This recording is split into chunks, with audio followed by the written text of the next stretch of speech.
Crecen los mejores amores, crecen desde el pie. Para sus colores las flores crecen desde el pie. Crece desde el pueblo el futuro, crece desde el pie. Animada el rumbo seguro, crece desde el pie. Cantan para usted los cantores, crecen desde el pie. Un poco de fe y los tambores pueden florecer.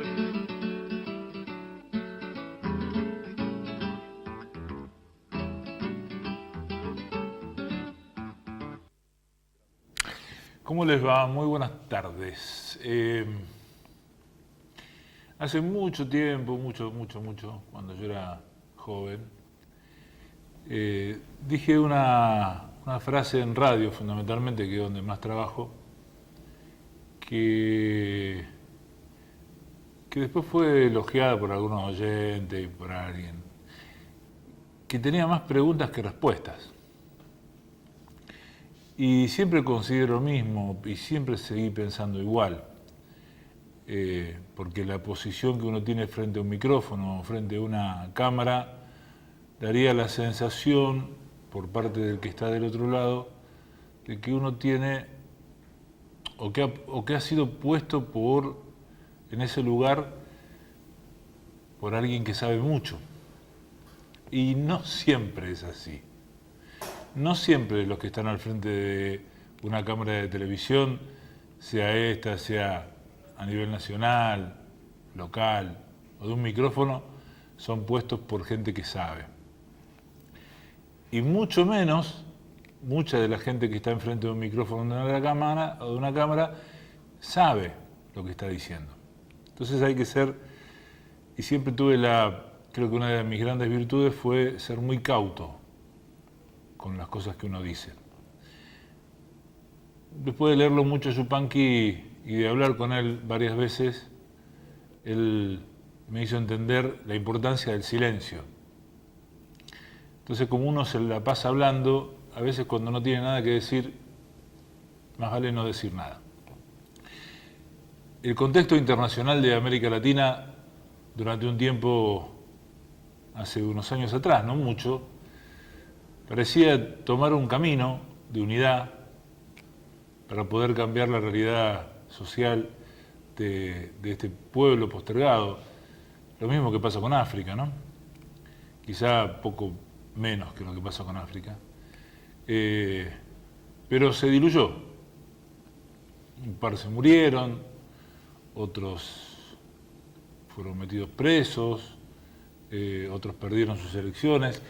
Y hoy nuestro querido país continente, que es América Latina, prácticamente tiene un concierto de gobernantes que han llegado todos por elecciones desde un mismo lugar ideológico, apretando y prácticamente sesgando la calidad de vida de cada uno de sus pueblos.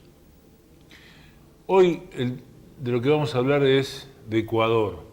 No voy a hablar yo, porque conozco probablemente igual que usted, pero va a hablar un colega que es especialista en política internacional, que ya lo hemos invitado otras veces, y seguramente porque Ecuador no es una isla. Si pensamos en Bolívar, la Nueva Granada, Ecuador formaba parte de Colombia, de Venezuela, era todo un gran país, que era el sueño de San Martín y el sueño de Bolívar. Y los dos dijeron, con esta gente no se puede, pero no con el pueblo, sino con la oligarquía que maneja esos países. San Martín se fue al exilio y se murió allá, y Bolívar se murió a los 40 y pico de años en Colombia, convencido de que lamentablemente el sueño que él tenía de la patria unida latinoamericana iba a ser muy, pero muy difícil, indudablemente lo es.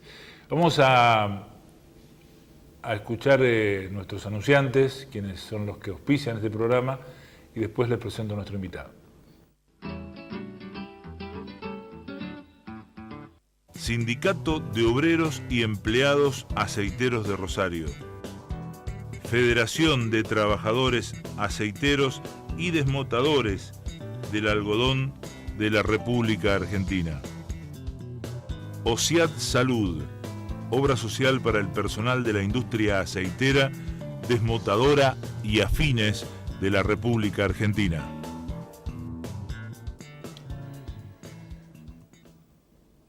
Es profesor de la universidad, es columnista en Radio Universidad, trabaja en la cooperativa La Masa y también en El Eslabón, que hace poquito han cumplido 20 años. Se llama Pablo Binsky. ¿Quiere un mate? Bueno, ahí está. ¿Cómo le va? ¿Bien? Muy bien, Marcelo, gracias por la invitación.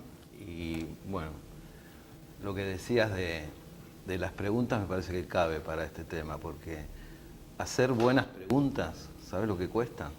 Sí. ¿Sabes todo lo que hay que estudiar para poder hacer una buena pregunta que nos aleje sobre todo de las falsas preguntas o las falsas dicotomías que los medios hegemónicos al servicio de la derecha y de los poderes fácticos nos plantean? Porque hay preguntas verdaderas y preguntas falsas. Uno dice, pero ¿cómo? Si la pregunta, no.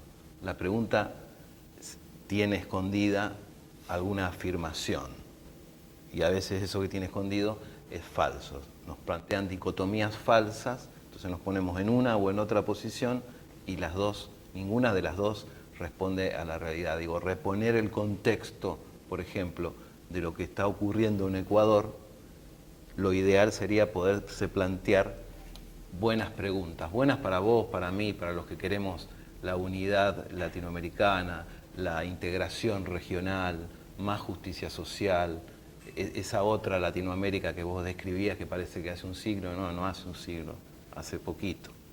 ¿Hace poco? Hace, en tiempo histórico, hace nada. Nada.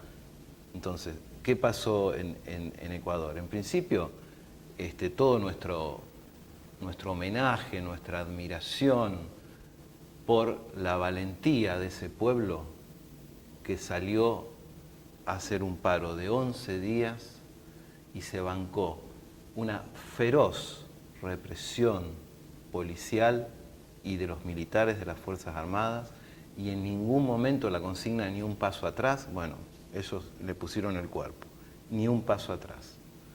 Salieron a protestar contra un paquetazo de ajustes neoliberal.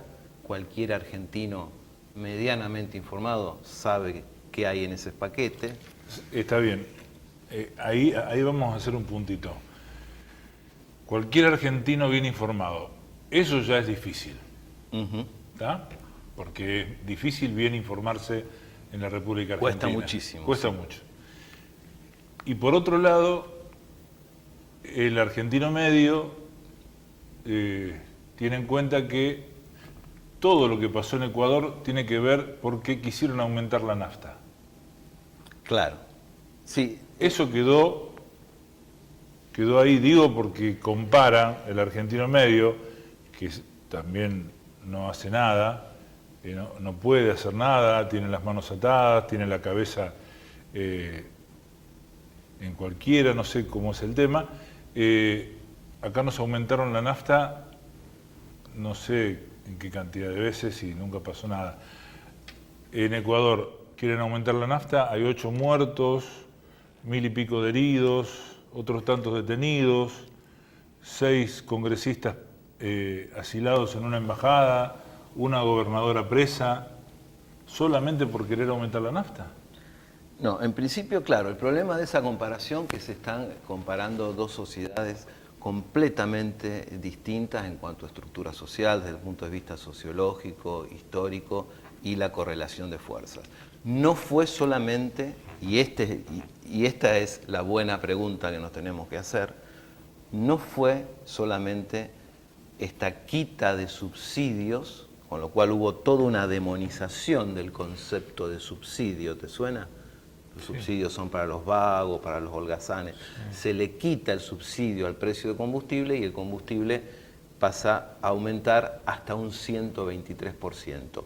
Ese decreto fue el detonante que hizo salir a la calle a más de 60 organizaciones distintas, aunque lideraron los pueblos originarios, pero son 60 organizaciones que salieron a la calle.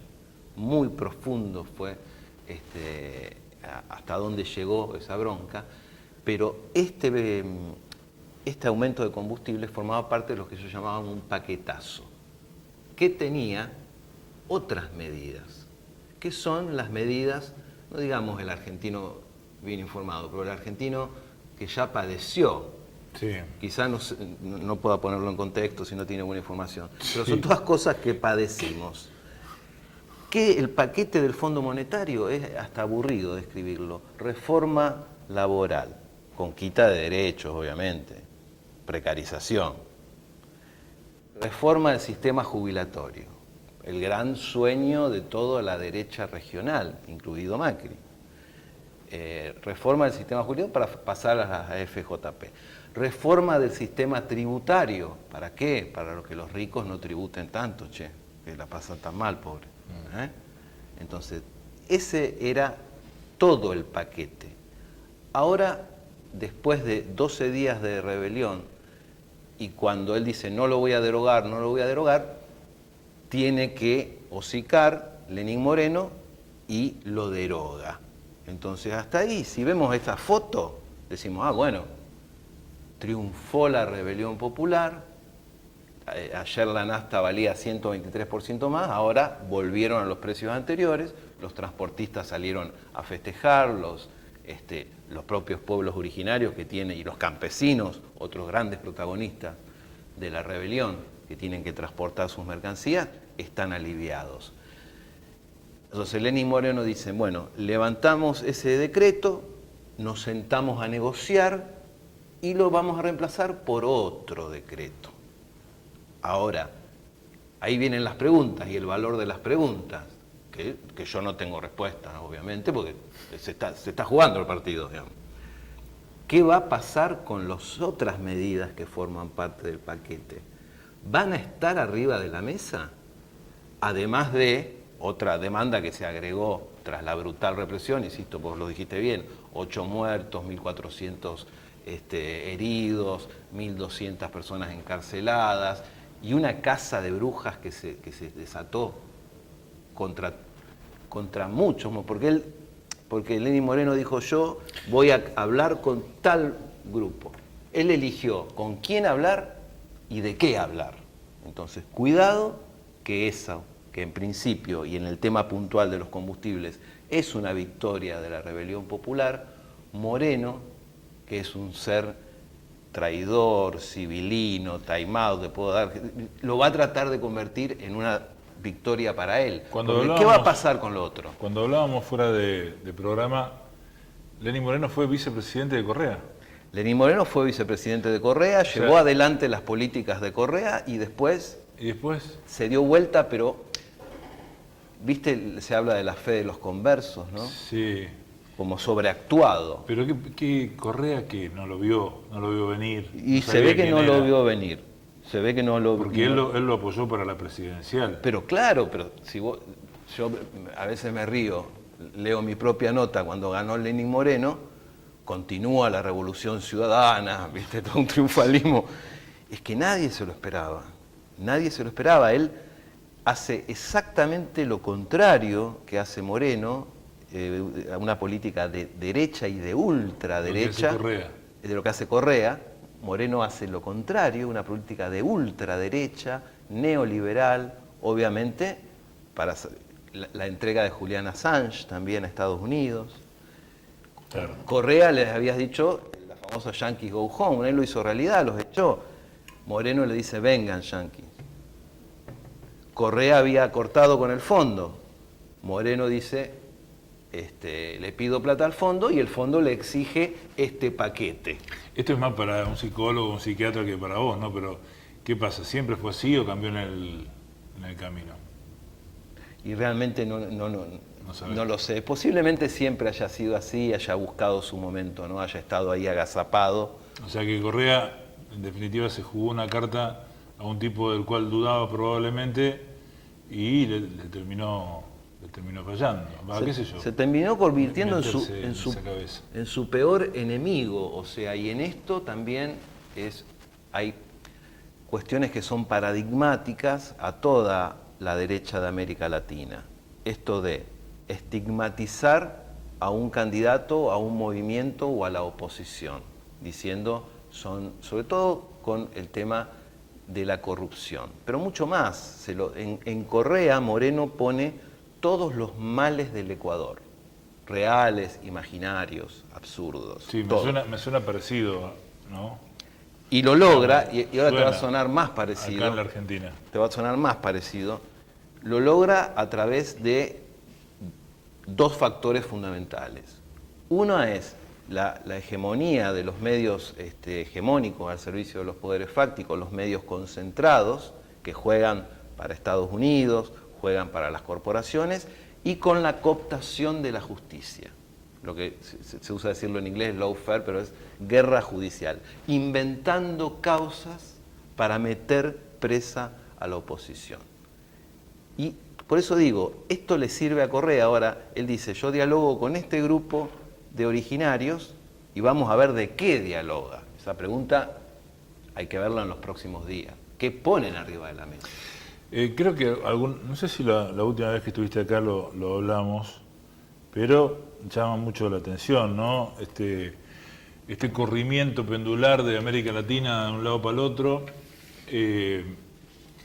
tiene que ver con, como si fuera una especie de ojo de gran hermano, la vista puesta en principio de Estados Unidos o de las grandes corporaciones, porque ya hablar de banderas, no sé si, ¿no? Sí, no tiene sentido. Porque hablar de Estados Unidos sí es hablar porque también debe haber haber una marca, debe ¿no? haber europeo, debe Pero haber sí, chino, claro, debe haber de todo ahí, ¿no? Por supuesto.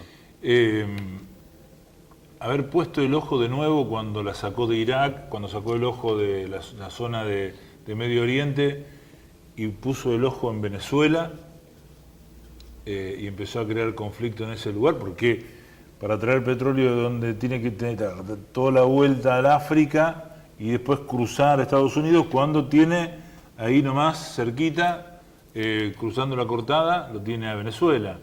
Y prácticamente puso el ojo sobre América Latina. Digamos, las corporaciones internacionales, encabezadas por Estados Unidos fundamentalmente, pusieron el ojo en América Latina y dieron vuelta como un guante, porque tenés a Perú, tenés a Ecuador, tenés a Brasil, tenés a Argentina, tenés a Chile, tenés a Paraguay, todos gobernados por el mismo signo político, la misma ideología. Fue exactamente así como vos lo decís, y como voceros de esos poderes fácticos que vos bien decís va más allá de un país, pero Mike Pompeo, el secretario de Estado estadounidense, lo dijo claramente, esto del regreso a una América Latina que según ellos Obama había tenido un poco olvidada, prefería masacrar otros pueblos. Pero él lo dijo, América Latina vuelve a ser el patio trasero de Estados Unidos. Lo dijo, doctrina Monroe, siglo XIX, 1800 y pico. América para los americanos, en el sentido de los estadounidenses, ¿no? Esa palabra está mal utilizada. América para los estadounidenses. Vuelve a ser el patio trasero. Y además, vos bien decís, porque es más complejo geopolíticamente, América Latina está en este momento como un territorio en disputa, porque los chinos también quieren tener más influencia, los rusos también, y eso como que empujó a los yanquis a decir, no nos tenemos que dormir, los europeos también, la Unión Europea también. Es un terreno en disputa. Vos me dirás como lo fue siempre, y sí, en un punto sí, pero se había ganado en estos años dorados, que parece que hace 100 años y no hace poco más de 10, se había ganado con el Mercosur, UNASUR y la CELAC, que fueron lo que primero destruyeron estos presidentes de derecha. Se había logrado un grado de independencia y poder pararse ante esos poderes enormes, poderes fácticos que van más allá de los países, pararse de otra manera, con cierto grado de independencia y de dignidad. Por eso digo, América Latina vuelve a estar en el medio de una disputa, básicamente de Estados Unidos, porque consideran que es el patio trasero de ellos y no quieren a la Unión Europea, no quieren a los chinos, no quieren a los rusos, y se elige en este proceso de demonización, de poner en un solo lugar, en una sola persona, en un solo país, todos los males del mundo, se elige, el gran enemigo es Venezuela. Claro, eso es lo que te iba a decir. Pasa algo en Ecuador, la culpa la tiene Venezuela. Se quema el Amazonas, el fósforo era venezolano. Pasa algo en Chile, Maduro es un dictador, digamos. Es como que todo va pivoteando sobre Maduro y sobre lo que, digamos, todo el mundo no, pero los grandes medios monopólicos, como vos decís vos, y hegemónicos, hablan del dictador Maduro y de la salida, cómo se logra la salida de Maduro. Cuando yo tuve la oportunidad, creo que también lo hablamos esto, de charlar con una venezolana muy conocida del ámbito cultural, del ámbito de la música, como es Cecilia Todd, con una lágrima en los ojos, yo le pregunté cuál era su deseo más íntimo para su país, una mina que cuando salía de su casa era agredida a los piedrazos por sus vecinos. Ella me dijo que no quede una gota de petróleo en Venezuela. Ese es el gran problema de mi país, el petróleo que tiene. Claro, el trabajo que se ha hecho sobre Venezuela, el lugar que tiene Venezuela, como vos bien decías, como excusa para todo, y vos sabés que es notable hasta fuera de América Latina, hasta hay presidentes de Europa del Este que le echan la culpa a Venezuela. Es ridículo, es algo, es el inventario de mentiras y de tergiversaciones y de creación de miedos y de manipulación de la derecha regional y mundial no es muy variado. No es muy variado. Y lo que se le está haciendo al pueblo venezolano, lo que está sufriendo el pueblo venezolano y que se la está bancando y muy bien, es cada vez peor, ¿no? Pero Venezuela es el gran, digo, en este plan de volver Estados Unidos sobre América Latina, incluso volver militarmente, porque se viene amenazando con una invasión militar a Venezuela, pero de volver en el sentido geopolítico necesitan poner Venezuela, Cuba y Nicaragua, que son como los tres regímenes que dijeron los estadounidenses, los vamos a voltear, El debate presidencial que pasó hace unos días, el próximo es mañana. Fernández fue claro con Macri en un momento determinado y le dijo: no quiero ver un soldado argentino pisando suelo venezolano. Esa posibilidad existe. Claro, con un gobierno de Macri, pero estaría muy feliz, porque estos gobiernos como el de Macri, como el de Lenín Moreno, son como, ¿viste en la famosa casa de hamburguesas el empleado del mes? Sí. Bueno, aspiran a ser el empleado del mes del Departamento de Estado yanqui. Y qué mejor que mandar soldados a invadir Venezuela, pero Macri estaría chocho de la vida, ¿no? Por eso esa definición fue importante y me parece que es una definición importante, es lo que define, porque para quedar bien con Estados Unidos es eso, tenés que tirarte contra Venezuela, el comodín es algo que utilizar el dolor de ese pueblo, ¿no? para hacer política y para manipular a la gente. Cuando vos escuchás que la gente dice vamos a hacer como Venezuela, no tienen ni la más, iba a decir una barbaridad, ni la más mínima idea de lo que es Venezuela, su estructura social, política, económica, productiva, y por qué le pasa lo que le pasa. Por el feroz, genocida bloqueo de los Estados Unidos que no le permite a Maduro comprar, no es que, porque hay gente que piensa que en Venezuela es tal el hambre que no tienen medicamentos. No, mentira. Mentira. A Maduro no le aceptan, viste, como los borrachos, me dicen mi plata no vale. Mi plata no vale. Bueno, vos sos un laboratorio suizo que hace una droga oncológica que sos el único que lo hago. Y yo soy Maduro y te digo, tomá, dame. Y vos me decís, no. Y vos tenés unas ganas bárbaras de vendérmelo. ¿Sabés Claro. por qué no me lo vendés? Porque si no te cae Estados Unidos con todo. Claro. Bueno, ya está terminando esto y te hago la última pregunta que tiene que ver con la Argentina, pero que también tiene que ver con política internacional de la Argentina. La diferencia que sacó Fernández en la PASO prácticamente parecería indescontable para el próximo 27. Si eso fuera así, y con estos dichos de Fernández, que es un tipo bastante moderado dentro de todo, pero que algunas cosas las dejó más o menos en claro. Esto es futurología, periodismo, anticipación y demás, pero no va a ser muy buena la relación de Argentina con Estados Unidos. Y se va a reformular la relación. Fernández habló de una relación respetuosa, pero con cierta dignidad. Veremos, va a ser diferente la relación, ¿no? Va a ser diferente. La relación de Estados Unidos durante el gobierno de Macri fue de abuso, de humillación, ¿no? De abusar de un cipayo indigno, ¿no? Porque ni siquiera a los yanquis les cierra Macri. Aquella frase de la relación carnal? Claro. Bueno. Pero esto fue...